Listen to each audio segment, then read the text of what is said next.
Hey, good evening, everybody. It is Sunday night. Time for another episode of Thrifty Business. I'm your one host, Jason Thrifts, and with me all the way from Vacaville, California, Howdy. Debs. Hi, Debs. Hi. I hope I remember how to do this. It's been a while. I know. I was going to say, especially it's been a while since you and I have hosted together. So good to see you. Good to see everyone in the chat. Thank you very much for tuning in. I know summertime's a little tougher to tune in because you're in the pool, you're at the beach. You're getting the shit done that you can't do when it snows 18 months out of the year in Cleveland, Ohio. So I totally understand, but make sure you watch after the fact if you're not watching live. So without further chit chat, let's get our guests in here. Now it's time for Jay's Tiki Talk. Each week I drink a different rum out of a different tiki mug and try and match it up to my guest. And our guest, that's not how I wanted it. I wanted it like this. There we go. And our guests tonight are my friends Amanda and John. You know, I practiced your last name earlier, and now looking at it, I know I'm not going to get it, but I'm going to give it a try. Go for it. It's Giustiniani. That was close. Yeah, what is it? Giustiniani. Giustiniani. You know, these are the days that I thank God I'm a Smith. Exactly. I was a white, and I told him I would not marry him until I could spell it. Yeah, I usually I'm angry at my very common name, but when it's just like this, no one ever butchers Smith, ever. They butcher Jason sometimes. Hard G. I was going to call it a hard G, not a soft G. I knew it was a tricky one. All right, so here's what we're talking about with Amanda and John tonight. We're talking about estate sales. I had the graphic up there, but more importantly, what do you do when you're drowning in stuff? When you need an estate sale company to come in, what do you do? How do you pick the right one? And we're going to talk about that one, about that a lot, because there's a really bad one here in town that people don't understand how bad they are until they're in bed together. So, Debbie, oftentimes when you need an estate sale company, why do you need an estate sale company? Because you're overwhelmed. It's too much stuff. You want to sell it?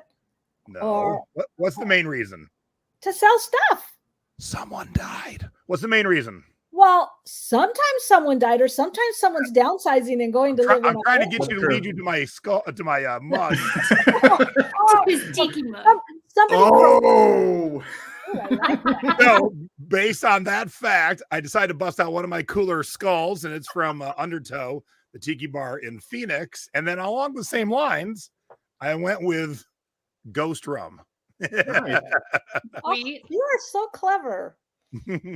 Well, Stacy said no, and John and Amanda said yes. So sorry, Stacy. We were like, absolutely. My guy, he still has his eyeballs, but he might be dead too. He doesn't look like he's breathing. He's dead, or he's overwhelmed from downsizing. I think that's there it is. Yes. And he's drinking Truly. Nice. Yeah, he's got the look of, I just saw my stuff. Yes. Yeah. I can't take it all with me. Oh. You guys drinking with us tonight? Yeah, but nothing crazy or special. Just No kick-ass mugs. No. Yeah, I'm so impressed with my buddy Danny did this Tiki Diablo. I'm so impressed with this work. It is an insanely awesome mug. The teeth are awesome. Yeah, it's one of those that as soon as I saw them, like I must have one of those immediately. There we go. The chat was all over it. They were saying everything I couldn't get Debbie to say. Someone's dead. Someone passed away. But I think it's because I'm closer to that age, and I'm hoping that it would be because I'm downsizing and I want to get rid of all this stuff. But that's kind of the new thing, and we were talking about before the show, which we'll be talking about today. Sometimes, like a lot of us, you get to the end and you're going to retire. And you're like, oops, I still got death piles and profit piles everywhere. What do I do? And what do we hear? I call John and Amanda. Yay. Our kids, they're telling us our kids don't want the glassware and the dishes and all the stuff we've been saving all these years to give to them. They don't want it. No. So. All right. So sit back, relax, enjoy the show, and we'll see you guys in a little bit. All right.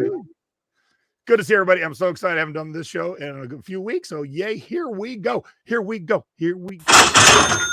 And now it's time for our scores of the week. These are the items that you should be on the lookout for when you're out thrifting. Oops. Almost had it. There we go. Okay.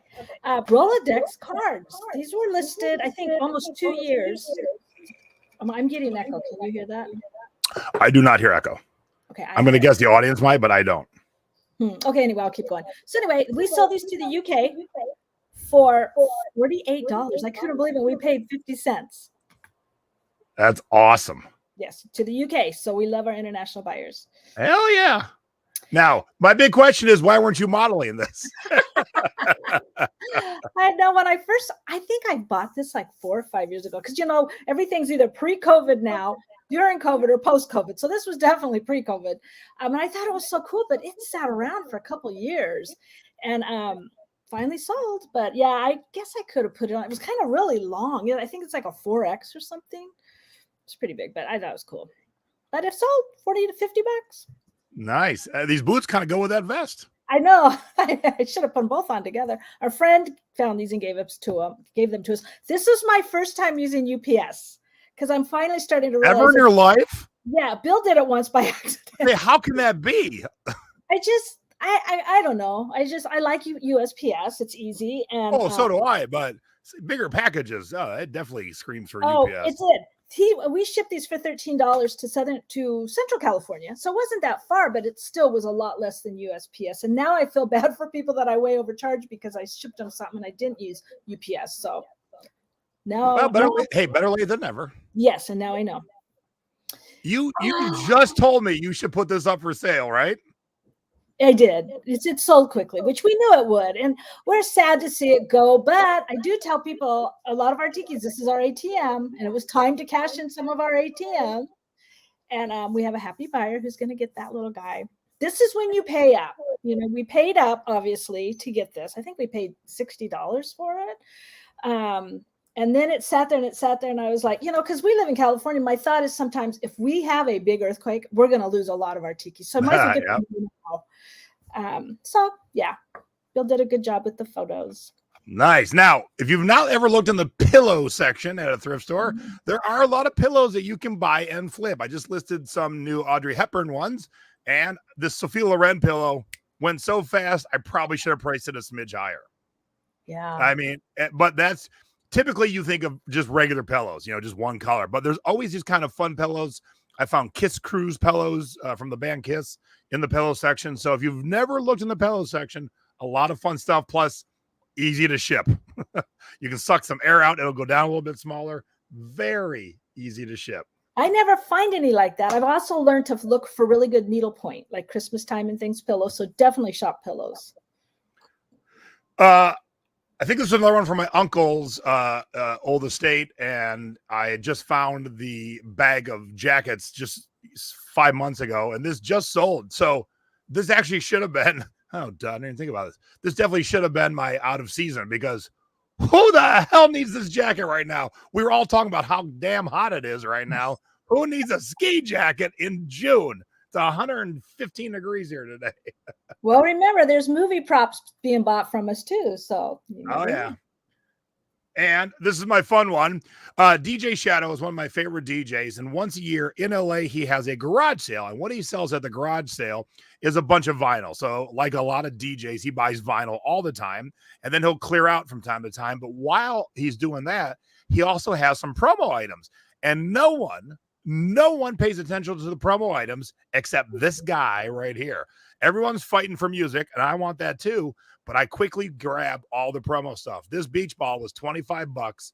Couldn't find it ever being sold anywhere. I priced it at $130. It sold like that, Deb. I'm like, shit, that was $200 ball.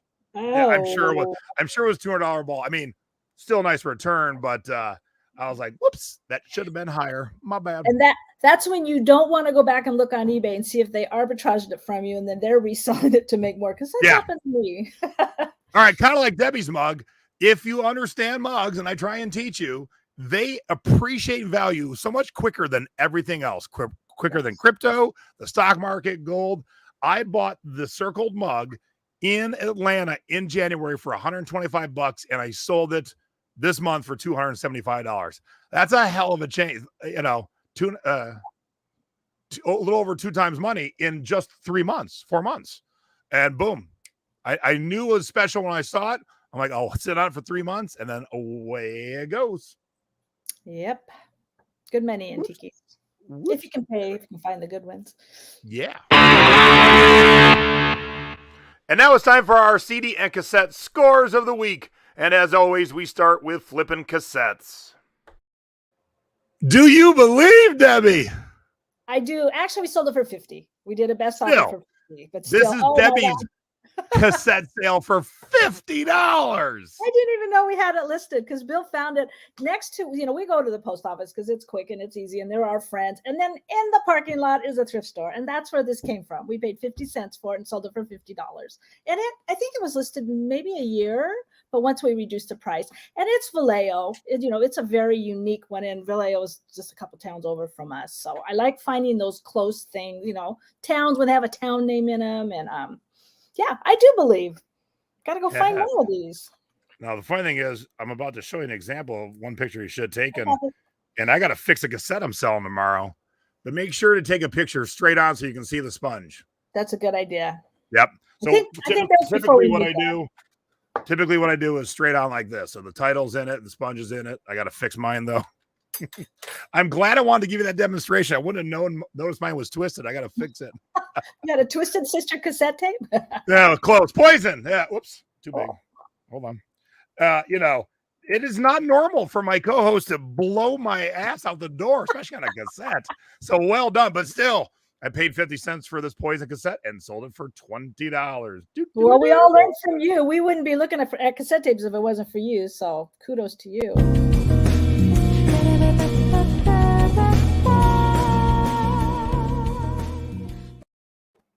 Okay, so Deb, what's the opposite of out of season, like dead in the middle of season? Because this just sold last week, and they're buying it for July 4th. They're buying it for July 4th. Because I've had it up since March, and it went this week. So now, here's my bonus tip.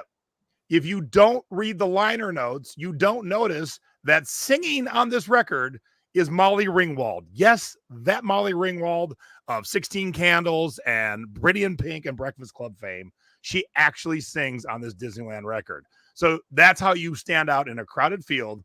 You make sure you find out the one important person on the record that doesn't seem to belong on that record. And in this case, it is Molly Ringwald. So that's an LP? Yep. Okay, because you didn't have LP or CD, so I thought it was a beach. Oh, yeah. You know what? I think we ran out of space. And as much as I wanted it up there, because we were in the LP category, I was covered. Yeah. But I wanted Molly Ringwald in that title for sure. Yeah. But good catch. Good catch, Deb. I thought it was a sticker or a beach towel.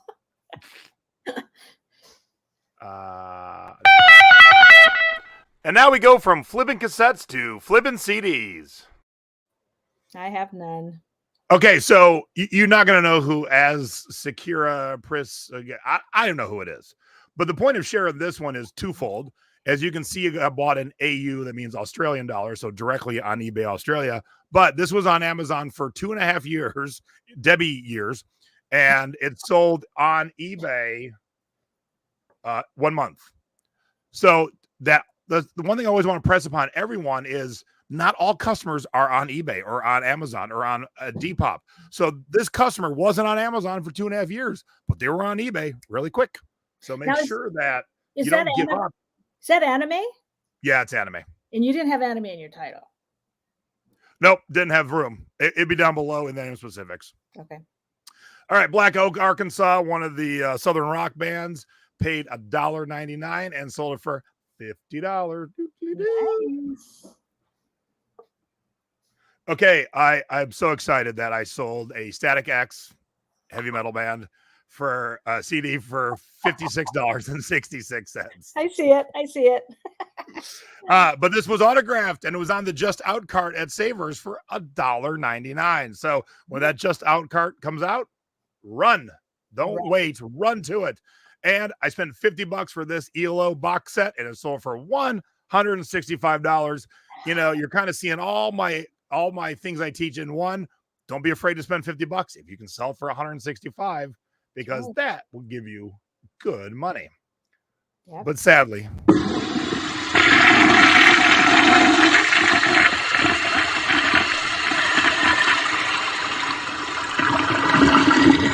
And now it's time for our duds of the week. Do not let our mistakes be yours. This thing sat around forever. I had it cross-listed and everything. And I thought, hey, it's Star Wars, it's Darth Vader, it's Leo, it should go quick, Leia. And it didn't. Finally, I think we sold it for $14. We just kind of kept dropping the price, and it's finally gone. I just thought, okay, so Darth isn't in your title, so that could be it. See how he... well, but I got Vader. Doesn't he count? Yeah, but see, if someone searches Darth Vader, unless you have it in the item specifics, and you do, so you're covered. Ta-da! But still, it should be in the title. Now, Darth Vader is in a current show this month, so I'm guessing that's why it finally sold. Could be. I think we had it like 3 years. So yeah, we just watched the new Obi-Wan Kenobi show this week. These neckties.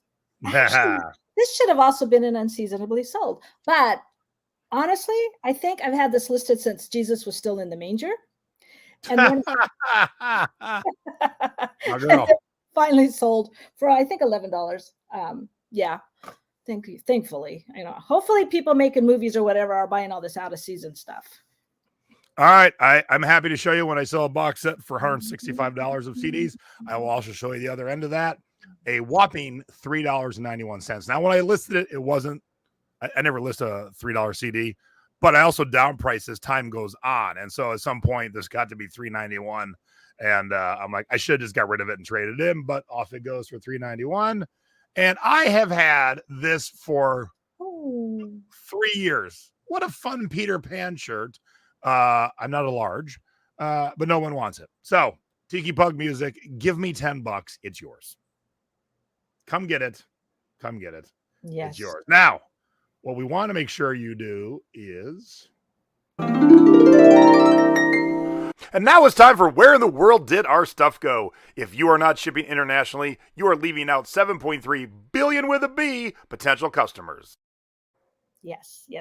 We had a family member give us some railroad Ania stuff that they collect, whatever. And this sold to Hosenfeld, Germany for $70. And oh, nice. When it's glass, because that's a glass, I'm always kind of nervous, but we packed it very well. And he was very happy to get that. Nice. And mine this week, with a bonus, you can source anywhere. Bought this Girl Talk record at a Girl Talk concert for $35 and sold for $90 to a customer in Van Loos, Denmark, right outside of Copenhagen. So what we have, no matter if it's a lantern from a train or a record from a DJ, people want it all over the world. So you should be listing internationally. If not, you're giving up a lot of business. Absolutely, because we have access to things I think a lot of them don't. We have so much there. And I always think about people. And now it's time for You Have Got to Be Shipping Me. What to do and what not to do when it comes to shipping. Sorry, Deb, I was already hitting the button. Oh, that's okay. I forgot what I was going to say anyway now. I was going to say, I think about people like Australia that have fires. They lost so much in all these fires. So they're looking to us in the U.S. to help them get this stuff. Okay, shipping. It's time to stock up on pool noodles because we use them almost every day. We use a lot of the pool noodles. You can order them direct or get them in your stores now because no matter, you're going to need them in the winter and you can't get them anywhere. We were fortunate. I found some at a thrift store and then we bought some stuff from a seller locally that was quitting and she had a whole box of them. So we're good for a while, but don't wait till winter to go out looking for pool noodles. Did I didn't. I must have bumped it because I didn't. I have no control over it. It's weird. I just looked up. I'm like, where'd your graphic go? All right. If you have people working for you, make sure they understand that when you sell a CD in a cardboard sleeve, I don't have any handy, that they don't use a priority mailbox to wrap it and then ship it media mail because, of course, they can and will inspect media mail. And this time they did, and I got charged an additional $4.91 on a CD that weighed 3 ounces. That's a good tip because so many people think that they don't. Now, it needed cardboard, but brown cardboard is what it needed, not a priority box. Yeah. So they do. You can argue these if you think they're unjust. This one, when I said, did you guys wrap it in a priority box? And they said, yeah, why? Oops, you forgot to put that in your manual. Yeah. That's the first thing we teach. But, shit happens. But the good thing about nowadays is because we're registered in all these websites that we do the shipping on, it doesn't get held up. It doesn't come back to us. The customer doesn't get a postage due. They just charge our credit card and keep on trucking. So that's a good thing. There is no delay in getting to the customer. We just get charged. And now it's time for the Thrifty Tips of the Week. Little tips and tricks to help you out when you're outsourcing. Alrighty. If you're in the Secret Beach, I've been talking about selling game parts instead of the whole game, because if it's missing a few pieces. So I have a Star Wars Epic Duel that's that's definitely a bolo. It's missing some parts. I thought I'll just part it out. And I had a copy of the instructions, going to have the actual one. But sometimes you're trying to read the contents and it's not making sense. So I go to Board Game Geek, and they have all this great information there for you. It's kind of like Discogs is for music. Board Game Geek is. So if you're outsourcing and you see a game and you're not sure if it's got all the parts, but it's, it looks like it's going to sell good, don't hesitate to buy it, because you can just sell off the parts. And if you need any help, you can go to Board Game Geek, and you can also sell on there. And I didn't even realize this till I was doing some research on this. And actually that little listing right there with those on that blue background is my listing. It ended up on Board Game Geek. I don't know how, but there it is. Cause there's like 7 pages of parts for this game. And I happened to find that one. I'm like, that's mine. So check out Board Game Geek. I signed up to become a member. It's free. I don't know what that, I'm going to find out more about how to get my listings, or maybe all my listings are on there. Because somehow it ended up there. So anyway, it doesn't really sound like a sourcing tip, but it is, because, a lot of times unsealed games, I'm like, I'm not going to mess with it. I don't want to count parts or whatever, but there's money there. There's money in parts. All right. Do you see Rod Stewart? I can't see very well today. Here, I'll make it bigger for you. Do you see Rod Stewart? Do you see Sting? I see Sting. Oh, I see Rod. Yeah. There's a CD in between. So if you don't do the actual flipping, you would never see this very skinny CD in between those. So if you just look at the spines, and then you'll see that $3 CD on Amazon is going to bring me about $50. Nice. Yeah. So you have to flip when you do CDs. If you don't see autograph CDs like the Static X. You don't see little skinny CDs like the Jake. I butcher his name too.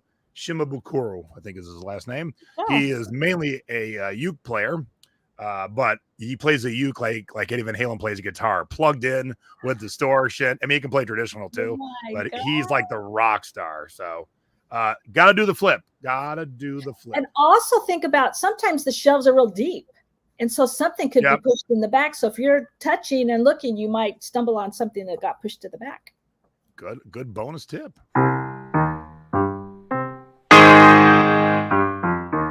And now it's time for our online selling tips of the week. It doesn't matter if you're selling on Etsy, Depop, Mercari, Poshmark, or eBay. These are little tips and tricks to help you when you're selling.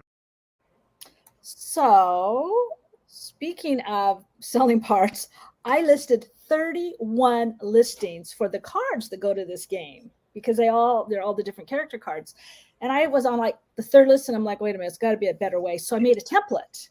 And I haven't used templates for years on eBay, because I usually just do one-ofs.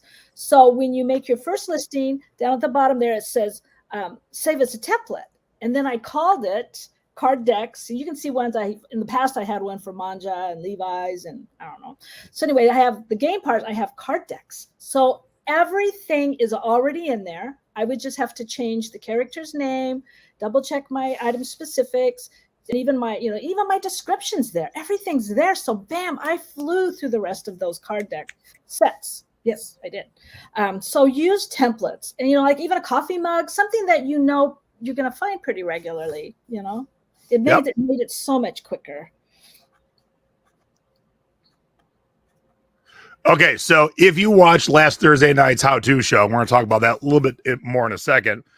I talked about fanning all my product out. So this CD came in a little tin with postcards and a sticker and a guitar pick, which mine didn't have. So I was very specific in my item conditions. It did not have the guitar pick. But because I fanned mine out and I was very specific about it, I sold mine better than everybody else's. So this person sold theirs for $18.98. See how boring theirs is? Boring. This person got $30, but he had a guitar pick, so he deserved a little bit more money. This person got less than $20, and this one's sealed, so we can't compare those together. But I did better than everybody else with what I had because I took a much more kick-ass picture. You gotta stand out from the crowd. That's just awesome. proof positive right there. Especially this time of year, the red, white, and blue looks good. Yeah, I didn't think about that. That actually added a little bonus.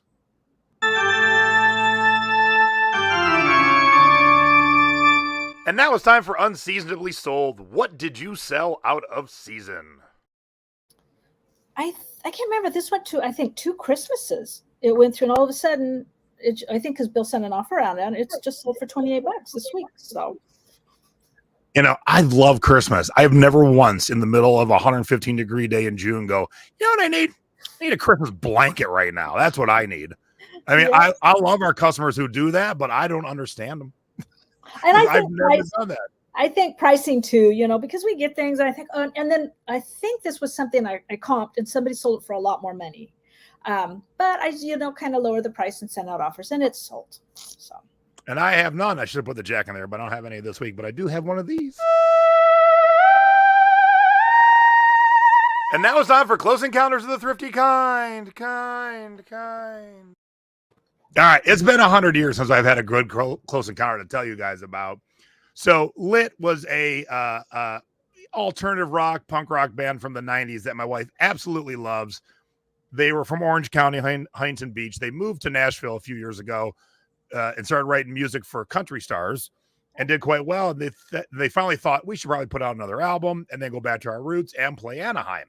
So as soon as I saw they were playing Anaheim, I said, Stace, I'm taking you to Anaheim so we can see Lit, your favorite band. Now, if you don't know, both my hips are shot. They both need to be replaced.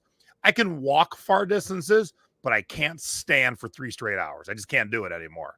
And so I always check if they have ADA seating, which is, handicap seating. And we had called the House of Blues in Anaheim, and they said it was all reserved. And I said, oh, well, I didn't ask early enough. My bad. So we get there, and I think I'm looking at the sign, and Stacey goes, yeah, that's the ADA sign. And it's like maybe a third full. And so the security guard said, are you looking for ADA seating? I said, yeah, my hips are shot. I can't stand. He goes, here you go. So he sits me in the ADA seating, and this is between bands, so it's not real loud. And he leaves. And about a minute later, Debbie comes back and goes, hey, are you Jason from Vegas? And I'm like, yeah. I'm always leery to answer in case someone doesn't like me and they want to punch me or something. and his name is Dennis. He's a huge fan of me and the shows, and he loves my mother, and he loves the thrifting board. And so he's been working at the House of Blues forever. And we had a nice little chat while we're waiting for the band to start. So Dennis, if you're watching, thank you very much. Aww. It was a great seats, and my hips, thank you so very much. So, some days I'm kind of like, it's a lot of work putting the shows together. Does anyone care anymore? And then I bump into Dennis, and it makes it all worth it. So that is awesome. That's your best one ever. Yeah. So awesome. All right. We got one more for you here. Sometimes they're funny, sometimes they're angry, and sometimes they're just plain weird. Now it's time for the feedback of the week. Hey, I've sold this a couple times. Did you? Yeah, back to our ATM machine. We was up on the very top shelf. I couldn't see it hardly anyway. So I told Bill, let's sell it. But we got very carefully packaged, great communication, super fast shipping, super wonderful seller. We'll buy from again. Thank you. And that was a lot of pool noodles because that came and it's in its own styrofoam box anyway. Yep. I always save the boxes with our tiki mugs that have the styrofoam. Just like this. Yeah, they're the pool noodles are like shock absorbers. So I put it all around, and I just know it's better than paper. And I hate packing peanuts. Ugh, I don't like those. So the pool noodles work. Now as my intro says, sometimes they're nice, sometimes they're funny, sometimes they're weird. Ladies and gentlemen, my weirdest one ever, and I've been doing this for over 22 years. Are you ready for this? I'm ready. So their feedback is the title of the item they bought. They copied my title and then added the price they paid. So the dark black is their actual feedback. Wow. Yeah, told you. Weirdest one I've ever got. Yeah, that's so. And I replied. I don't usually reply. Possibly the weirdest feedback I've ever received, but at least it's positive. Yes. Huh. Yeah, there we go. There it is. I've never had anything weirder. Yeah, that's strange. Even the guy who left me just a period was not as weird as someone to copy the title and then just add the price. Yeah. All right. Takes all kinds. Oh, absolutely. All right. Real quick housekeeping here. Okay. Secret Beachers. I just did my feeling lonely. I addressed my neglected platforms Friday night, just 2 nights ago. And I showed how to use a cross-listing tool. So if you haven't watched it yet, go watch that.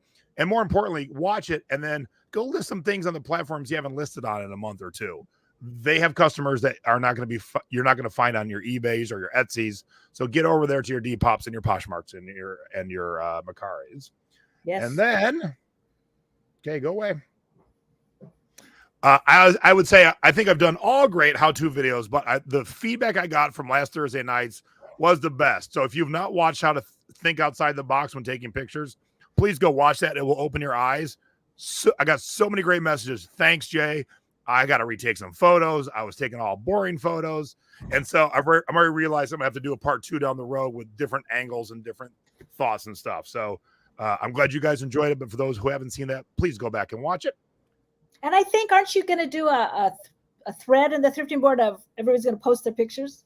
Yeah, I've been meaning to do it all weekend. I'm kind of taking care of my wife, so I'll get to it. Now, for our guest expert of the month in the Secret Beach, it's this Wednesday, June 29th, 8 o'clock East Coast, 5 o'clock West Coast. That is a very young Brian right there. What a great picture. Oh, yes. And Brian's going to talk to us all about, look, the way I am with CDs, Brian is with video games and video game consoles. And so he's going to give us the lowdown on flipping retro video games and some of the consoles too, I think, if I'm not mistaken. So mark your calendars, Secret Beachcombers, for Wednesday night at 8 o'clock.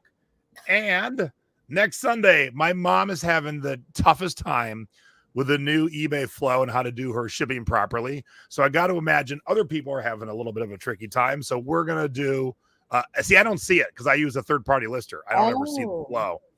And so mom is just like, I am flustered and flummoxed and angry. So I said, all right, we will walk through the shipping process, how to do multiple domestics, and then for Canada and then for the rest of the world. We will do that next Sunday. So you'll see mom and me next Sunday right here, same time, same channel. And oops, I jumped the gun. Let's get to our guests. Da, da, da, da. And now it's time for the Thrifty Business special guest of the week. Hey guys, what's happening? Hi. Yay. What is going on? How are you guys? Doing great. Great. Super happy to be here. Oh, happy to have you. It's oops, let me make you guys big and us small. Da, da, da, da. Yeah, like I said, I've been all thumbs. I haven't done this for a couple of weeks. You know, you go to Disney for one weekend, then you're like, man, I haven't done this in forever. It's just like riding a bike. It is. Yeah, you get back on and you're good to go. All right, so you know, we've often talked about estate sales from the end of, we all source from them, or a lot of us do. And we have talked to you guys too in the past about running them, but we've never talked about why do you need them? And really, more importantly, you don't, until you need one, you never think about it. That's not a service. You know, on our way to Disney last week, a rock flew up and cracked my windshield. Oh. And so until that happened, I don't know who to call.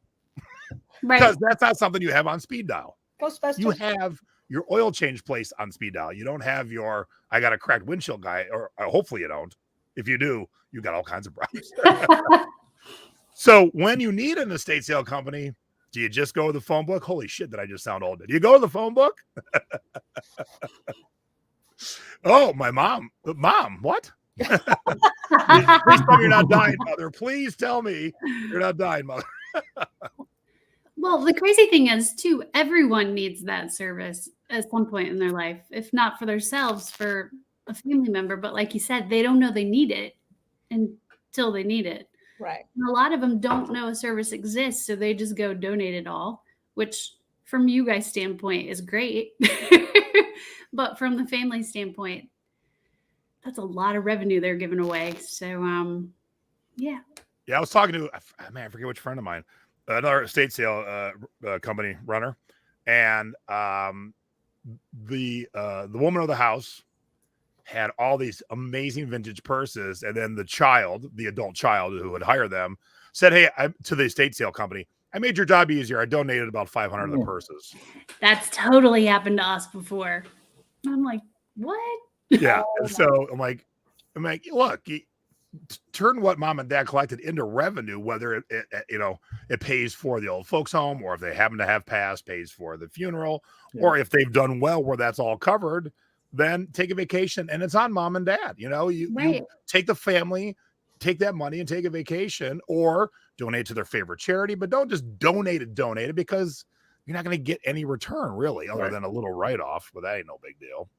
Right. And in our world, revenue comes in the weirdest places. I mean, the best revenue comes from really strange things in the house, not the obvious things that people think. Ooh, I can't wait to hear what kinds of things. We've sold so many different things. I mean, we'll sell the entire contents of a home. In 2010, we started doing estate sales full time. And that's all we did. We did one every weekend, and a churn, and you see the same sort of things in everyone's house. Like there's this little stainless bowl. It's a nut dish, and it's in everyone's house. And we've probably sold 150 of them. And it's just some people, you're saying earlier about the donating the purses. People believe that if they don't want it, no one else does. Yeah. Yep. And it's just not the case, because there's purse collectors. We recently did an online auction on our website, GC5 Auctions, and it was all Victorian jewelry, and the people loved it. It was a great sale. The jewelry shipped all over the United States. The one you're showing now is up now. It's 4 different consigners. Because when the pandemic came, we started to dig into our eBay inventory and say, okay, let's put this on our website. And we sold our eBay inventory and shipped it, because we weren't able to go into people's homes and sell things. So we transitioned to online auctions, and frankly, haven't looked back. So that's kind of the new thing. Because my mom's been bidding on a lot of auctions, and it just wasn't, not to say it wasn't on my radar, but it wasn't any way I was sourcing. I would still get up early in the morning on a Friday or Saturday or Thursday and wait in line at a estate sale. And mom was kicking ass at these auctions. She's picking up stuff so cheap, and her auctions that she's been on were not necessarily estate sale auctions, but I realized we had a bunch of those here, and so I started bidding on them, and I was winning good stuff. And I realized from the buyer's perspective, like I might be paying more money, but I didn't have to get up early.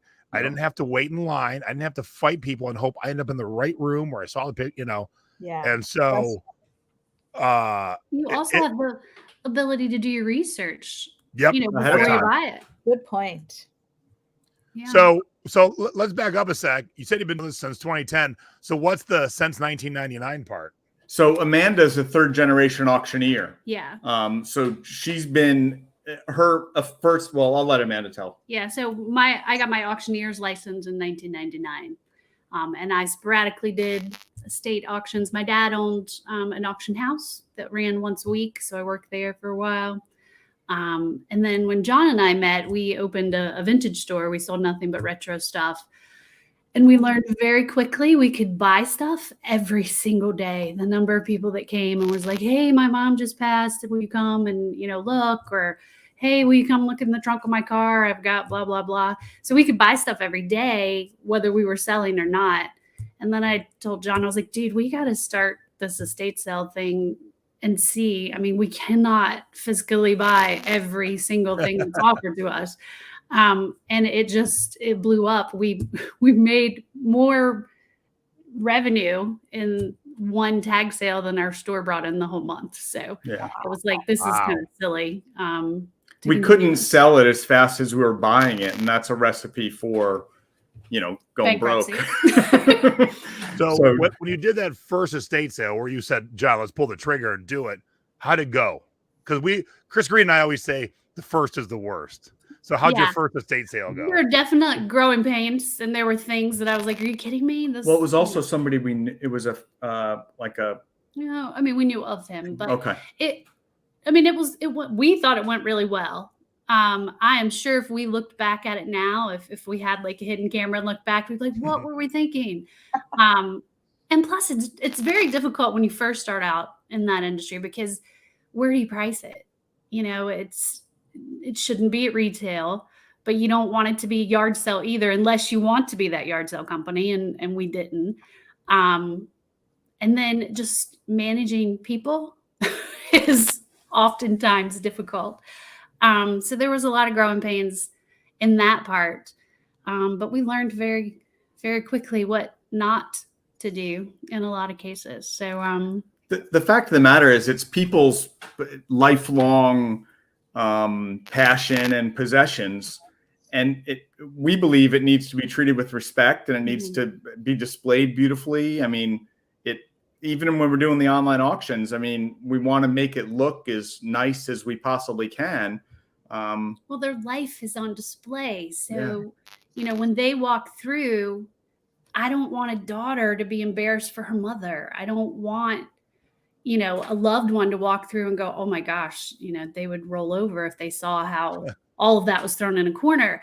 So it's just important to us for it all to be marketed respectfully, because it is their life on display. And if it is a downsizing sale or the death of a spouse, it's really difficult for them to walk through. Absolutely.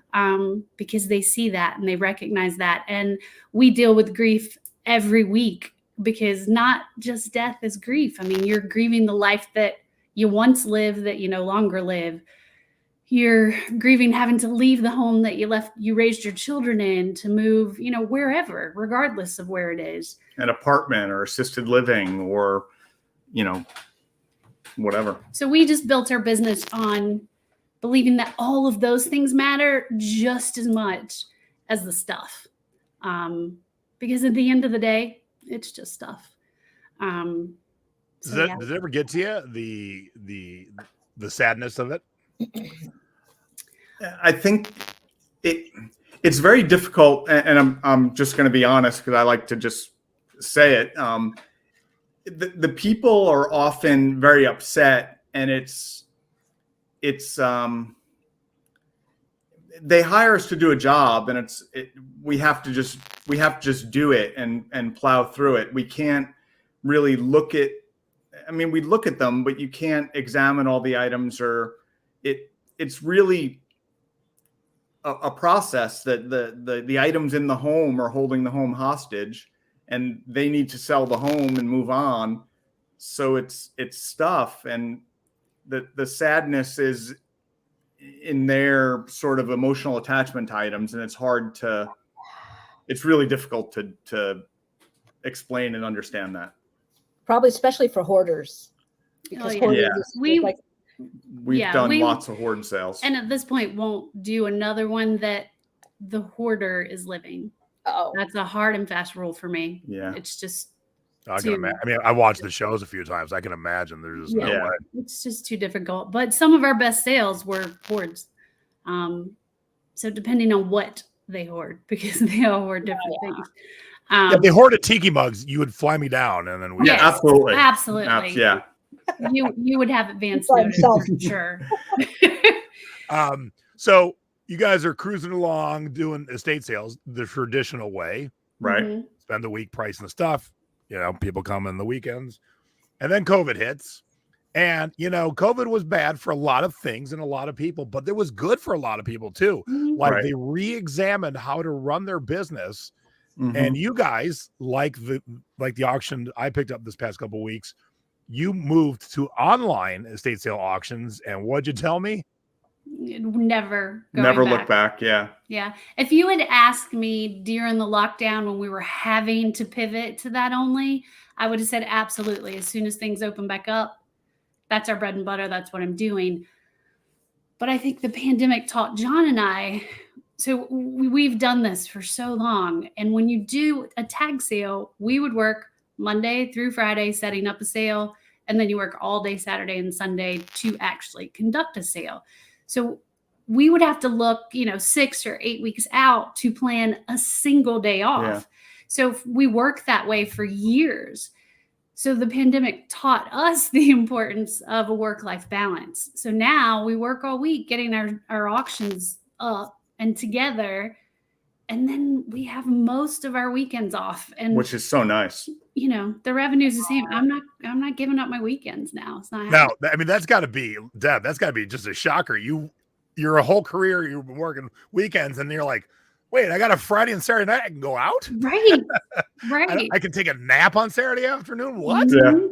Well, I have a friend here locally. I'm in California, so the wine country, Sonoma, Petaluma, and they're doing them. Her kidneys, her appendix ruptured. They had a big one all set, ready to go. So the day before it was to open, she's going into the hospital with her appendix. Ugh. She had family, she had people to take over for it. But those things happen Mhm. when you're doing live estate sales like that. It's like, what do you do? Wow. Yeah, we had this one stretch, because anytime the real estate market's busy, we're busy because you got every realtor on the planet calling. So we had this one stretch that was 12 weeks straight without a day off.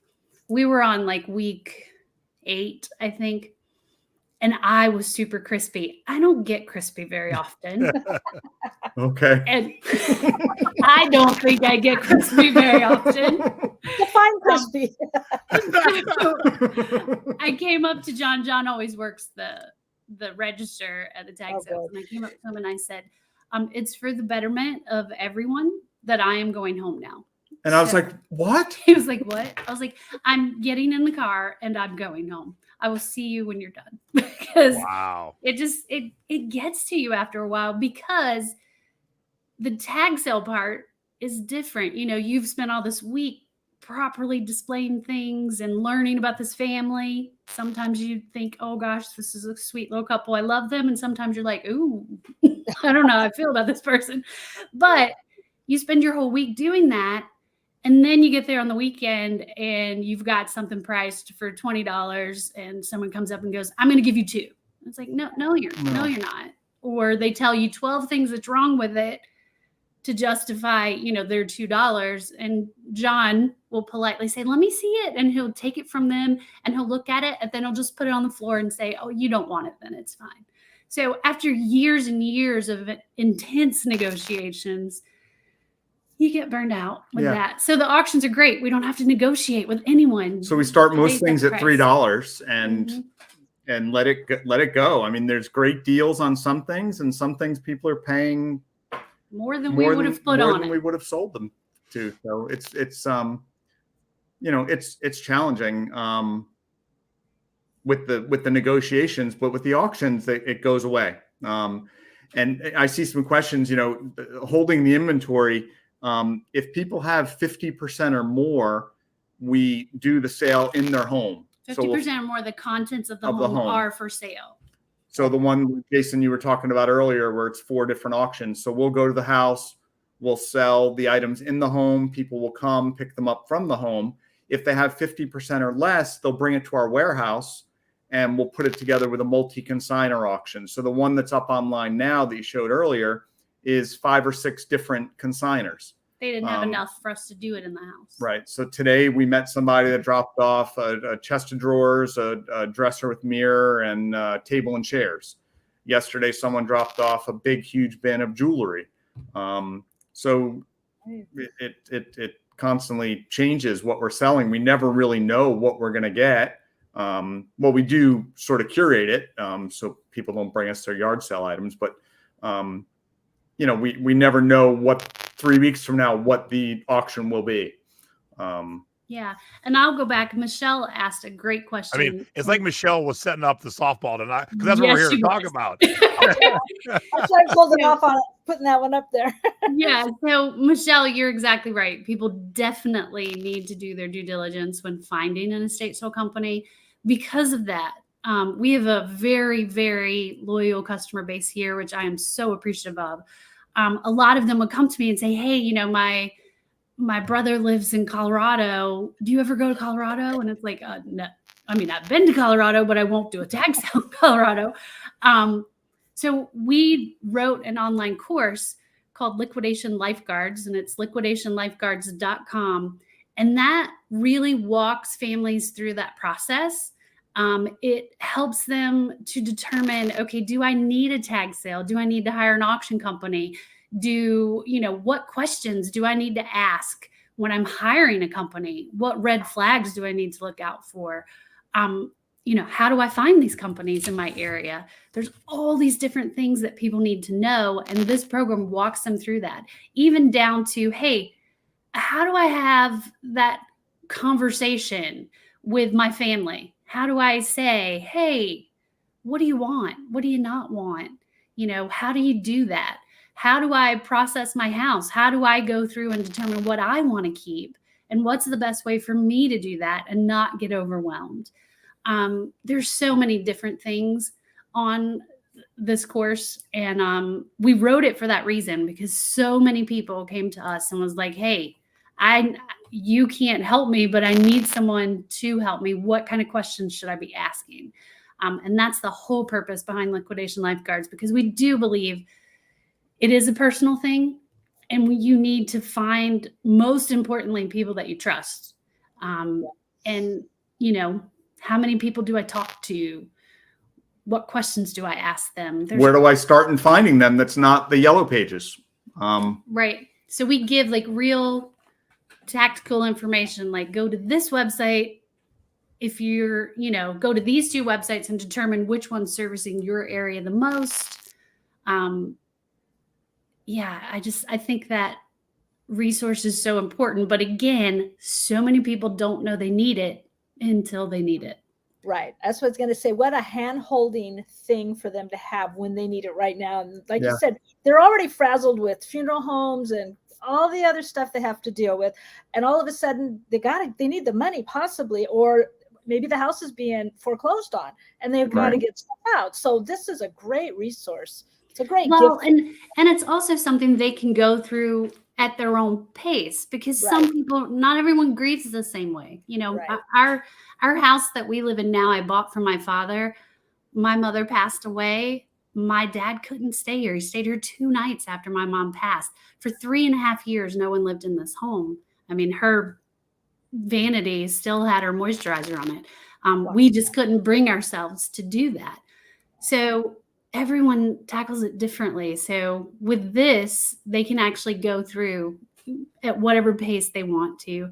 It also talks about, do I need to do a buyout? Do I need to just do a clean out? Because sometimes it just doesn't make any sense for you to wait 6 weeks for a company to come in to sell your stuff. If you're going to clear a couple $1,000s, the stuff is holding the house hostage. And when do I know this is the right thing for me to do? Right. So if someone wants to take their course, take your course. Mm-hmm. Someone makes up their own course. Take your course. Where do they go? So they'll just go to liquidationlifeguards.com. And if you click on the logo on the top, Jason, because you're in the part where you, okay.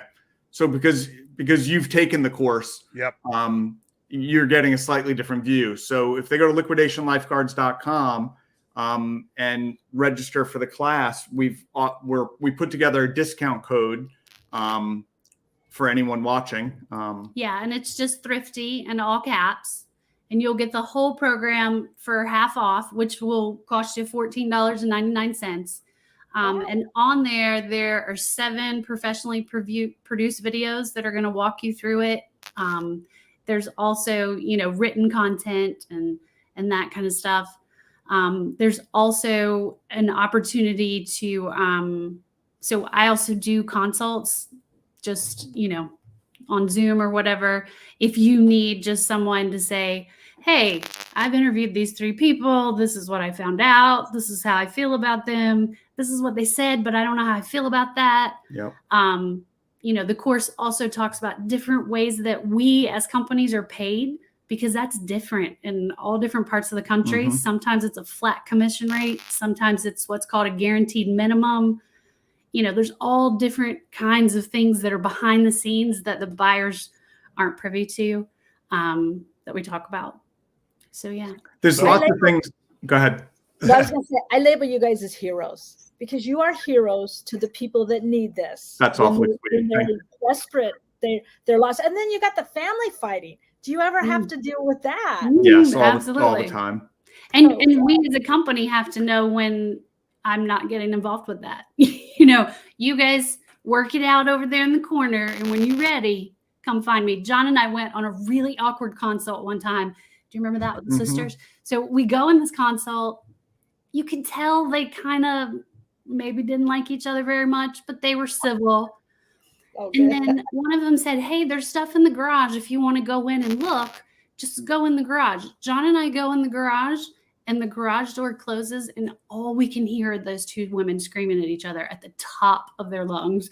And I'm like, so terrible. John, we're stuck. The garage door opener's on the inside of the house. Yeah. We wanted to just run, but we walk back in.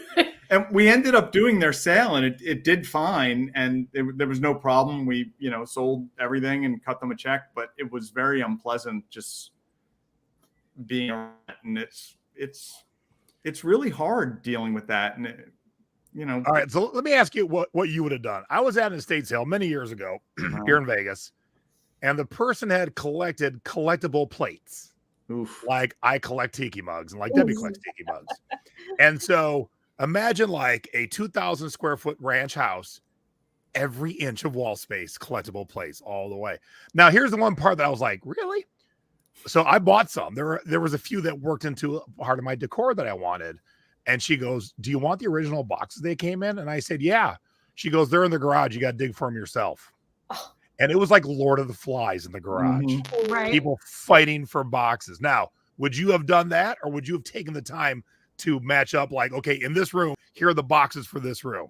We probably would have put the plates with the boxes. Yeah. It would have depended on the situation and how much other stuff was in that house. If I didn't have the space to take all of it off the wall, I would have at least found the ones that were on the wall and put them relatively close to where they were hung. We did do a sale once where the boxes were somewhere. They were under the table. Under the table. What were the items? They were like collector plate. Oh, okay. Yeah. And if I recall, because I was going to talk to you about, the whole point of you guys teaching this course is because you can get, if like I said, you don't ever need an estate sale company till the day you need one, and then you got to go find one quickly. How do you know? And then when you end up on a bad one, you've already signed a contract. You're kind of screwed at that point, right? Because and also not understanding the estate sale industry as a whole is not a regulated industry. So the auction. When I'm about to tell you something, you're going to see you're right. So look, before I tell you what they do, at the end of all right, so let's go back to when you had in-person estate sales. At the end of day 2, or if you guys would go day 3, what happens to the stuff that's left over? So at the very end? Yeah. Okay, so we would have a clean out company that would come in and they charge the family like a nominal fee and they would empty the rest of the house. So everything that's left to the hangers in the closet to the trash that we left behind. So here's what the asshole in this town does. Oh, no. She has them sign a contract that she gets to keep everything that's left. Oh, yeah. And then she prices it too high. Whoa, no. Yeah, and that's a she conflict changes of interest. prices on you while you're in line. And I would forget from time to time it was her sale, and I'd show up and I'd see her. And I'm like, all right, I've spent my gas to get here. I'm not going to let her change prices. I'm only going to pay what the price should be, and then see if she wants to fight me. And she's about 5'0". And if you live in Vegas, she's blonde and wears overalls. You'll know who she is. But the first time that I left, it was a total vinyl house, records. And they were $1 a piece. I bought 87 and there was one tiki mug. And so weird, it was sitting on the floor in the master bedroom and a light was shining on it. I'm like, is this the angels talking to me? Like, what's going on right now? I was waiting for you. So I bring up 87 records and the tiki mug. And here's the words that came out of her mouth. And this is on day 2 of the sale. Oh, I like that mug. So I'm going to charge you so much you don't want to buy it. Oh, yeah, that's not cool. And then, so I have now covered her entire checkout table with 87 records. I go, you're going to charge me about $10 and then the 87 and we're going to call it a day. She said, no, I'm not. I said, bye. I just left 87 records on the table. Yeah. Right. Bullshit. So the last time she tried to do that to me, it was a house full of good men's clothes, Tommy Bahama, Robert Graham. and Barbies in the display cases, you know, the plexiglass. Yeah. Mhm. So people are buying the Barbies, and she's starting to take them out of the plexiglass, and they're like, "What are you doing?" She goes, "Well, no, they don't come with the plexiglass cases." She was keeping them all. That's crazy. And she didn't notice the Robert Grahams in the closet. So she put Tommy Bahama's $5, other shirts $3. So I grab all these Robert Grahams. She goes, "Oh, I didn't see those." I go, "I kind of figured you didn't see them." And she goes, "Those are going to be $10. I showed her the picture. And I said, "I will treat these like Tommy Bahamas. I'm only paying you $5. While she's trying to argue, I just counted out the money exactly and walked out. I'm like, "Good luck." Yeah. Yeah. And all the people in line going, "Wait a minute, you're taking the plexiglass." Like, she's an awful human being. And that's just terrible. And I tell people all the time, you have to invest a little bit of time and go to these people's sales because Hence you're teaching them how to do it. yeah, Because you don't want her. She does not take care of you as a trusted person to take care of your family stuff. Right. Because if she's not taking care of you as the customer that wants to give her money, she's not taking care of that family. She doesn't have their best interest at heart. And then families don't know that signing a contract where the person doing the sale gets to keep everything that doesn't sell. I mean, they haven't done it before. They don't understand that's not in their best interest. Yeah, that's so wrong. Just a total conflict of interest. Yeah. Clients, the phone rings off the hook for us to do, for us to liquidate people's personal property. The customers, there's a lot of them out there, but you want to make sure they're happy because you want them to come back and have a good experience every time. So Jason, if you came and I missed something, well, then I learned something and I know next time to price those shirts at $10 and chalk it up as a loss this time and make you happy. So you tell everyone you know what a great estate sale company that lady is. And I just don't believe that it's a good idea to make people unhappy. The best she had thing the is sale almost every weekend, and so people open the phone book, go to Google, Right. and they just pick her, not knowing that she set it up so she gets more money in the long run, and you get really. Oh, and the other thing I did too was I took a picture of her sign. I said I could only pay you $3 a shirt, but I will treat these like Tommy Bahamas and give you $5. Right. It's your sign. You made it. Now there is some comments that I want to address. So Linda, you asked if the auction industry is regulated. In most states, you would have to check the state that you live in. Auction companies are regulated. So we are regulated just like a real estate firm.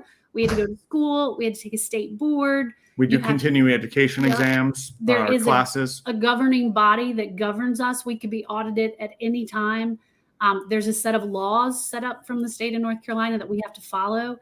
And I believe that should be the case. I mean, we're handling money, real money, just like a real estate agent is for this family. We don't talk a ton of numbers, but like our last sale, do you mind if I share that story? No. So my favorite thing to do is to call our client at the end of the auction and say, okay, what do you think this sale did? What would make you happy? Because we do not go in on the front end and say, hey, your sale is going to bring X amount of money, because we don't know that. I'm just making shit up if I do that, and I'm not that person. So I'm the queen of under promising and over delivering. So I call them and say, hey, what do you think this sale will bring? This auction had 674 lots, everything but 8 items sold on that auction, which is phenomenal. That does not happen in tag sales. So the wife, they had me on speakerphone, and the wife says, I don't know. I mean, I guess if it brought $8,000, I'd be happy. And the husband was like, oh, honey, that could be perceived any way. Is it, oh, honey, that's too high? Is it, oh, honey, that's too low? And I was like, okay, Chuck, tell me, what do you think the sale brought? And he said, if we walk with $1,500, I'm going to be happy. And I said, well, you're both going to be happy because your sale brought $24,541. So that's why I'm saying there's real money in people's homes and they don't even think about it. And it comes in really weird and really stupid places. The things that grandma told them were so expensive are no longer so expensive. And, so they donate all the stuff that they don't think will sell. And that's why you need a professional. You need someone who knows the market today, not the market 10 years ago, not the market 5 years ago, because it has changed drastically. Absolutely. And look at this, Deb. Michelle's dentist parents had the same. The reason that you need to take this course is the guy left with all the money. Well, I just can't. All the money. So Michelle and everyone else watching, do me a favor and come on, get up there. Write this website down, and because you don't know, you might need it tomorrow. You don't know. You don't know when your elderly parents have to go to the old folks home. I listened to a radio show out of LA, and the one host, his dad had early on stage dementia, and it went so quick, like over just 2 months, it went from he was independent to they had to take his keys away until they had to put him in a home. And so they went so fast from, hey, dad's okay on his own to, okay, we have to clean out this house. And then they got to start looking. And the one sister lives nearby, but Frank lives in California, so, if they at least watch your presentation, they would know the things to ask and where they should start, and not just pick this awful woman. Tina said, oh, word of mouth will ruin that woman's business. She has a sale every weekend, and this is a small town. Well, Vegas is tiny. Here's the other thing that happens is she's probably tied up with a bunch of realtors. So the realtors have a completely different alternative motive. They don't care how much the contents of the house brings. They're fine backing up a U-Haul and donating all of it. They just want the house empty so they can sell it. So she's got a ton of realtors who do not care, and they're just sending her business left and right. I mean, there's some realtors in Raleigh that at first were like, okay, so I've got this client, blah, blah, blah. And I'm like, okay, that's great. Where's your client? You're not my client. Yeah. The client is my client. The real estate agents could also be giving her a referral fee. Yeah. I was not to mention the realtors love to go in and pick. They'll go in and say, okay, well, you can do this sale, but I'm going to take this and this and this. They like patio sets, I found. Yeah, a lot of the realtors take the patio sets. Very strange. I was thinking a couple years ago, I don't know these people, but it was a husband and wife on their motorcycle, and they were both killed. And so we went through an estate sale, in a timely, and as I'm walking through, I'm thinking, oh, is this their house? And they had 3 younger kids. And I was just thinking, I bet this was their house. And we're looking, because we like to go to estate sales. But as you were talking, I was thinking it would be a good service for all of us to share this, like on our Facebook pages, because even though my parents are 80, both of my mom and stepdad, and then my dad's with my stepsister, they've already taken care of his house. It's sold I didn't get, it's all gone before I even had a chance to speak. But knowing this, if somebody tomorrow said, oh my gosh, what am I going to do? As us being trained and have taken this course, we can say, here, let me help you. I don't need this. I've never done it, but I know what I've learned, and I know who I've learned it from. And this will help you out tremendously. Right. Because that's just the thing. They need that information. They don't know where to start. And unless they're working with a realtor that has used a service and sees the value in a service like ours, they're not getting the right information. So have you ever found a big stash of cash? That was a good question. Yes, we have. Now, I will tell you, it is a lot less frequent now than it was back in 1999 when I started. Because back then, all of the Depression era people were, not all of them were still here, but a lot of them were still here. Those people didn't trust a bank, so they would hide money all the time. So yes, you would find it. We turn it over to the family. Even, firearms, jewelry. We had a sale, I don't know, probably 8 or 9 years ago, where John found this huge box with tons of fine jewelry in it. We brought it in the kitchen, just set it on the counter because they hadn't discussed fine jewelry with us. And the husband of that team was very dry. He was hard to read. You didn't know if he was playing or not playing. And they came in and we were like, hey, we found this. We wanted to let you know, we can sell it, but we wanted to make sure you knew about it. And he stood there for probably 20 seconds just looking at us. And he would look at the box. I thought he was going to punch me. Yeah. But he didn't say a word. And then he said, let me get this straight. You found this box of jewelry and now you're giving it to me. And I was like, Tom, it's not my box of jewelry. It's your box of jewelry. And he was like, honey, they're just giving it back to us. They thought that box of jewelry had been stolen from a contractor 15 years earlier. Whoa. They didn't even know it was in the house. So they were ecstatic to get it back. She said, I just want you to know there's about $42,000 worth of jewelry in this box. And I said, I don't doubt it. So, and we subscribe to we're paid a commission for what we do. So if we find something like that, or if we find cash, because I don't know, when was it, 4 or 5 months ago? I found this metal box that had giant bags of silver dollars and stacks of old currency. mm-hmm. And we give it all back to the client. We say, hey, do you want us to sell this? We can sell it and take our commission. And in that case, they wanted me to sell it. And we did an auction of nothing but coins. And it did really well for them. But some of them are like, oh, gosh, I had no idea that was there. I'd like it back. And then we don't expect a commission or a bonus for it. If they give it to us, I mean, that's great. We appreciate it. But we're paid a commission for selling their items and for doing all that. So it's their money, it's their family's money. So if we find cash or firearms, or we say, hey, do you want us to sell it? Well, I can also tell you, Tom and Ann, the people whose jewelry it was, they have referred us probably 10 or 12 sales Easily. At this point. So we have made more money than any cut of that jewelry would have ever given us. So, all right, so I got a question going back old school when you ran in-person estate sales. Mm-hmm. So I went to two weekends ago, and the first one had the owner ringing out, and then 3 employees kind of floating around the house. And the next owner one, of the company or the owner of the house? Sorry, the owner of the company ringing out. Gotcha. And then 3 employees, obviously keeping an eye on people, helping people, blah, blah, blah. The next one, 2 owners ringing out and 10 employees. And I'm like, how are you making money with paying 10 people to be in this house? Right. And the house was good and good stuff, but it wasn't like opulent. Right.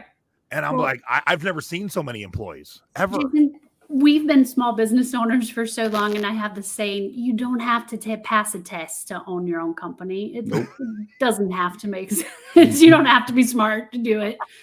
So, and if you could do a string of, lucrative sales, and lucrative could be, between $10,000 and $20,000 with the commission, it's not a bad, it's not a bad gig. It's hard work. People always say, oh, I'd love to do that. Or, wow, that looks like a fun job. It's fun until, it's 110 degrees and you're digging through an attic with, rat crap or an actual mouse jumps out at you and circles your feet while you're having a heart attack. That's what happened. Yeah, I every room I went to the house, someone said hi to me, and they were all wearing the matching polos, and I'm like, how many people are working at this sale? Like, even just the small, like I was in a small room. It was probably 8 by 8, just like a little bonus room, and there was an employee in there. I'm like, holy crap. Well, it could also. And then I'm bringing up like just the cost of the hourly. I'm like, what? Right. Yeah. But also, there is theft that happens at tag sales. So the more people you have, the less. And I get why, but it was just I just never seen that many in one sale. We usually had 3, maybe 4 if the house was big. And then John and I. And then in addition to us. That makes sense. But for the auctions, I mean, I do 75% of the photographs, and Amanda does 100% of the marketing, and then she'll typically do pickup while I'm photographing in a different house. And then I do probably 90% of the consults by myself to get the staff. So it's really, to get the sales. So it's really just John and I, except for on pickup day, we have some staff that helps us. So I want to show everybody. Go ahead, Deb.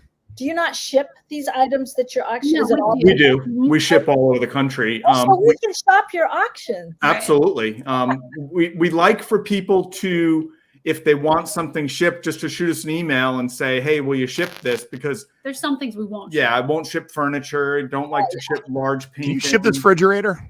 Won't ship a refrigerator. But we've had people that wanted, to arrange shippers and said, hey, I'll arrange a shipper. And, we're not opposed to that, but we've shipped all over the country with GC5 auctions, and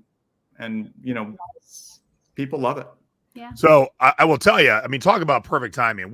I talked to you guys about coming on, but then I've been buying from this auction this last 4 weeks. So they took 4 weeks to auction off to do an estate sale auction for one house, but it was 3,000 square feet. And Deb, you've been in my house, a couple other people been in my house. Imagine all our stuff plus 25% and 1,000 less square feet. That's how much stuff was in this house. So each week it was 600 lots. Mhm. And they had 10,000 DVDs. So they didn't go one at a time, obviously, Oh my but they also didn't go 10,000. They broke them Right. down into like these 3 shelves and then these 3 shelves. That's what we do. Mhm. And so I've been going all week. And then so yesterday I'm picking up, it was the last weekend. It was finally empty. And his name was Jason. And I said, hey, Jason, were you a regular estate sale company before this? He goes, yeah. I go, COVID pivot you to do an online? He goes, yeah. I go, will you switch back? He said, not a chance in hell. He says, on average, we do about 20% more in money this way. And what I want to impress is I, as the buyer, like it better, even though I do spend more on some things. So this was my last pickup. Because I got to sit and research, like you guys said, Yeah. I never would have bought these Tiffany style lamps in my life because that ain't my jam.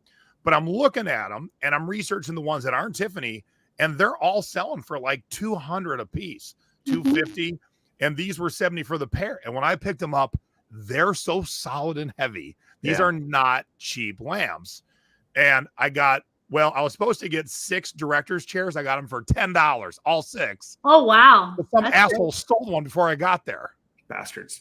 Yeah, because the owner was helping me load the chairs, and I go, you have 3, I have 2, and there is no more. And I go, look at the picture, there was 6. And he goes, someone stole one. He goes, I can take care of you, but it was $2 at that point. I'm like, I'm not gonna, I'm not hanging around the heat any longer for $2. But it's hard to tell what this is, the big piece of furniture. But let me show you. So those who have never bid on something like this, it's a Walker Edison entertainment stand, and we need one at our new place in Phoenix. And I looked up, again, you can research. This brand new is $187. And it's a pretty solid piece, more solid than IKEA. And I got it for, go away. I got it for, hey, there we go. $22. Yep. Wow. Now I do see somebody's asking about a buyer's premium, and you as an auction buyer, how do you feel about buyer's premiums? So a couple of them here don't have any, and this one had 15%. Okay. We do 10%. Okay. And we've actually gotten calls from other local auctioneers saying that we had to go up on our buyer's premium because some of them are doing 18, some do 25. So you're looking at high bid, which is a great service, but it's very, very expensive for the auctioneer. So it was actually a much better deal for us to transition to a different company where they developed the website for us, and we pay like a monthly leasing fee so we could charge a lower buyer's premium. But a lot of people that are new to the auctions don't understand the buyer's premium, and frankly it startles them, like, hey, I won this for $83, why are you charging me $96? And it's like, well, there's buyer's premium. And you got to pay attention, because when I went, so this was the auction before I went there, two before it, I missed this. These are Jingle Buddies from Hallmark, and they have a new one every year. And I've always taught you guys to find them. They're good money. They move, they dance, they sing. Here's a whole box full that when I went through the first time, I totally missed. And I looked at your photos, Amanda, and theirs like sideways, like they don't go through the same kind of care that you do. But I almost missed John for that. He does a great job. Oh yeah, sorry, John. And $20 for like 7 of them. And then I thought I was buying this Mickey Mouse phone for $17.50. And again, this is me not paying attention. I got a whole box of phones. Like I was good with the $17.50 for the Mickey phone because it's like a $70 phone. And when I picked that up, I went, oh, I got 8 other phones. Right. And people buy those old business phones, as I'm sure they you do. know. They do. Yeah. So sometimes you end up with a phone windfall. But here's what I want you guys all to think about when you find these companies like John and Amanda, the one I went to. You get to sit in your underwear in the air conditioning, not wait in line, not fight anybody, and not hope you get to the right room where the thing you want the most is. You just put the best bid in and you get it. Right. Yep. And you don't have to go there unless you won. Yeah. You know, so it makes a difference. And there's a bunch of sites like that. John, I used to laugh at him. He loves govdeals.com. Yep. And oh my goodness, the problem with Gov Deals is everything's in bulk. He bought $293 school desk. Those metal school desks. Jason, I almost bought last week or 2 weeks ago a tractor trailer load full of bubble wrap. Mm-hmm. Oh, And it was like, what are we going to do with the tractor trailer load of bubble wrap? Where are we going to put it? I knew what we could do with it, but where the heck was it going? I was like, we could sell it, we could use it, and they were doing them across the country. I almost sent you a message because it was the USPS that was selling them, which I'm not sure why they had so much. Yeah, why they have so much they were just getting rid of. Yeah. And the whole tractor trailer load sold for like $1,500, and I was disappointed. But yeah, I like that site because I could buy 200 stupid. So these are from the Bob A company. They're called Butlers, and this house had like 15 of them, and they're worth good money. So if I was at an estate sale, there would have been no way for me to physically pick up 15 of them and get them before other people got to them. I did pay more than probably normally I would, but I paid about $70 each, and they're all worth $250 to $300. Yeah. And so I got all of them but two, and there's no way I was going to get them all. No way. Right. So I was happy just to win them while I was watching a movie with my wife. Just sitting, but I always have dual monitors, so I'm bidding and I'm researching, and then the other thing I do is, what's ending now that I didn't bid on? Oh wait, no one bid. I'll take that junk drawer for $5 because it had 20 packets of unopened Post-its. I need those. Yeah. So Peggy's asking a question about she's following a sale that ends at 2 a.m. and why would they do that? I have no idea. I think they meant to do 2 p.m. and that's crazy. They made a mistake because we're very strategic about when they end. Like we didn't photograph anything this week because of July 4th, because we figured, okay, we have an auction up now, but it's ending next Wednesday. Most of the time ours go from Sunday to Sunday. Yeah, Sunday nights is typically the best for us, 8 p.m. Oh, the other thing Jason said when I said, will you ever go back? He said, hell no. I sold a violin to a collector in New York City that I shipped to for $2,000. There's no one in Vegas walking into this estate sale that would have paid me $2,000. Absolutely not. Exactly. And someone else had asked a question about how do I find a local company. So for auctions, there's several different sites. Auctionzip.com. You can go there and put in your zip code. It's going to tell you all of the auctions. Just pay attention to whether it's a live auction or an online auction. And then estatesales.net will also, there's a tab that says auctions or estate sales. Yeah. And then also estatesales.org. So depending on what part of the country you're in, like estatesales.org does not have a presence here in the Triangle. Estatesales.net does. But there are other parts of the country where .net is not as relevant as .org. Right. And you can list auctions or estate sales, tag sales on either one of those platforms. We advertise on all of them. I mean, our typical auction will have 300 bidders, between 200 and 300 bidders. Yes. And then Lisa's correct on a lot of them. You can just put in your highest bid that you're willing to pay and then just walk away from it and see if you want it. We try to tell people not to get too carried away. Like, I mean, we're paid on a commission, but I mean, come up with a price that you're happy with. Like if somebody would have outbid you on those Butlers, the ego in us is like, no, you're not going to get that from me. Mm-hmm. And then you're spending $400 on it because you didn't want to let somebody else win it. And auction is definitely an ego sport. Don't get wrapped up in that. And then also understand that the bulk of the bidding on any auction happens at the end. So if you're bidding all week long, you're just making me happy because you're driving the bid up for everybody. so Peggy, log in at 2 a.m. And my mom sleeps weird patterns, so she'll be up. I gotta say, if you called Central Casting and said, hey, I need a very sweet woman with a very sweet demeanor to do this presentation, Amanda would show up. Yes. I mean, it's almost like you're not real. You're so perfect. You have such a sweet and just nice flow to your speaking voice. So when you get into this course on how to pick the right company, you're just so perfect. It's like you're the ideal thing that you need when you do something like this. That's awesome. Thank you for saying that. That's like I was watching it. I was just sitting there going, doesn't seem real to me. It's so I think you sent John a message and said, "Wow, is that Amanda? She looks." I so know. I was just professional." like crazy because this is exactly what Central Casting would send you. Yeah, That's very funny. much so. All right. So if you don't know you need it, write it down anyway, because you don't know till that day. Like Debbie said, the poor people that got, killed. Oh, there we go. Got killed on a motorcycle. They weren't planning on needing the estate sale. Their family wasn't, but they did all of a sudden. So write it down, liquidationlifeguards.com.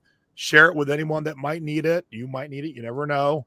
And that code will work for anybody. Yep. $14.99. You plop in the code Thrifty, and they'll walk you through it. You do not want to end up with an estate sale like that awful woman here in Vegas who basically sets it up so she basically double dips. Yeah. Mhm. She prices shit too high and then she gets to keep it. She's taking advantage of people in their most vulnerable. Absolutely. And they don't even know it. Yep. And that's the saddest part. Yeah. When When my aunt died, my mom told me, go down there. They're going to let you get some stuff. Well, cousins didn't want me doing this. It turned out I'm like, you know what, I'm at. Well, my cousin gave all the jewelry to a lady who supposedly has a thrift store that she runs to help single moms, which I'm all for. But it just, for me, and we weren't even doing an estate sale. It was just come and see that my aunt was a hoarder, QVC shopper. She, thankfully, before she died, she told him there's $5,000 in the garage. My husband and I tried to find it. Obviously, we're going to give it to my cousins, but some of the kids finally found it. My aunt, the garage was full of empty bags, like from Macy's and all Bon Marché and all this kind of stuff years ago. It would have been thrown away and that cash would have been thrown. But because she was able to tell us, we were all looking for it. But it just makes me sick to think of people who would take advantage of someone in this situation. Yeah. But I'm thankful for you. Then if you want to bid on any of their auctions, GC5 auctions. I'm so excited because you ship. I want to go see what's in there. No, that's awesome. And then Jason, I would love to come back if you do an October show. We've got lots of ghost stories we could tell you from people's houses. I'm putting it down right now. Put it down right now. Yeah, I didn't even bring that up because it can take up a whole hour. Well, somebody asked in the comments, hey, do they have any scary stories? Now, do you have a course for people who want to learn to do what you're doing? I mean, obviously not getting an auctioneer's license, but no, we have not written that course. Okay. And I can tell you, we get asked a lot if, hey, can I come work with you so you can teach me how to do that? I have a little bit of a problem training my competitors, especially. Exactly. We all do too. Yeah.